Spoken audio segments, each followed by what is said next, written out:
Inside Out 2 is the latest film to come down the Pixar pipeline. This is obviously a sequel to the very successful 2015, I think? Either 2015 or 2016.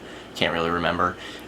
Inside Out, that was a massive success, not only in the box office, but a critically successful movie. It's a lot of people's favorite Pixar film. I really like it. It's not my favorite thing ever. I think people definitely overrate it, but it's still fine. It's still good.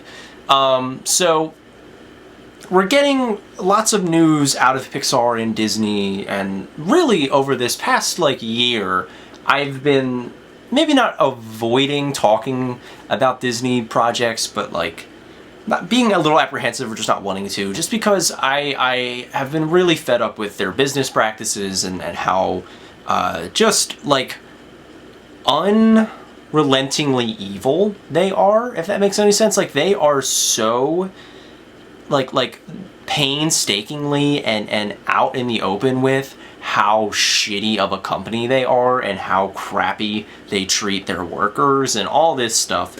So I don't know, I've been trying to veer away from it, and it's infecting even Pixar at this point, which it blows. If you saw this recent statement from I forget who, an executive at Pixar was saying, we're going to be focusing on less personal movies and more, I don't know, streamlined, I think is the word they use. Basically sequels. They are milking stuff. They are not going to be, doing stuff like Turning Red or Soul or Luca, because it's too personal, and it was deemed as a failure, even though those movies were dumped onto Disney Plus and not given any sort of promotional push, any sort of, anything at all. They kind of treated Pixar as a secondary studio to Disney Animation when it was a powerhouse not even 4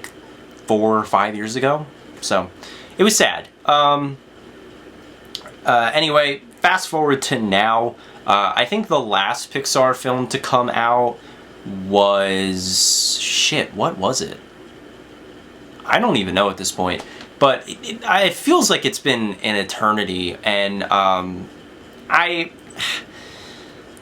Inside Out 2 being their answer. It's kind of what I've been circling back to in this review. I haven't really talked about the movie at all, because this film being their answer for, people getting upset with the product, people outcrying with, Pixar is becoming shallow, and, they're not really... and they don't feel as personal anymore. It doesn't feel as important as it once was. A lot of these movies are messy.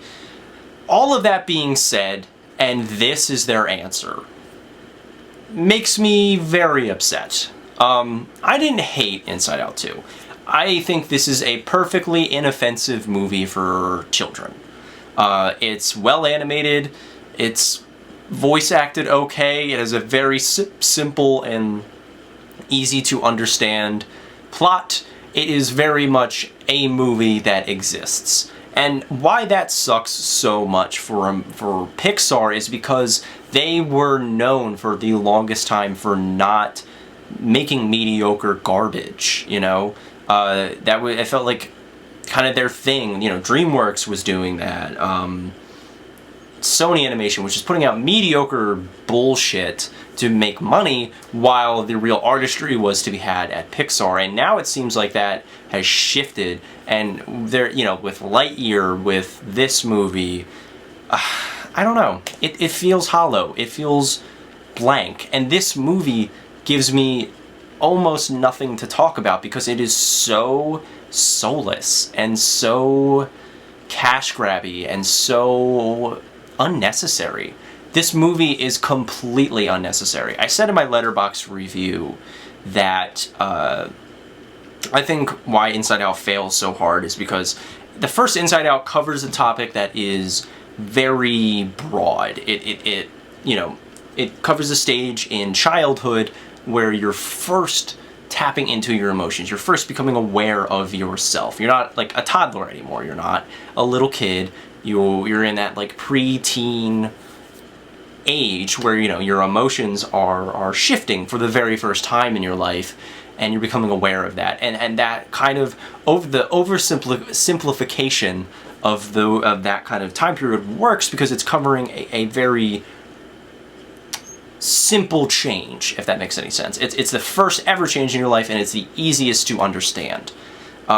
Then shifting that over to teenaged emotions and trying to tackle something like anxiety, then it becomes more complicated, and it isn't something that, you know, in real life is fixed within a certain amount of time. You know, not to spoil anything for the movie, but like, anxiety isn't something that is just dealt with. It's not something that is just making you overproductive and overwork yourself. It is a spectrum, and it is many different things for many different people.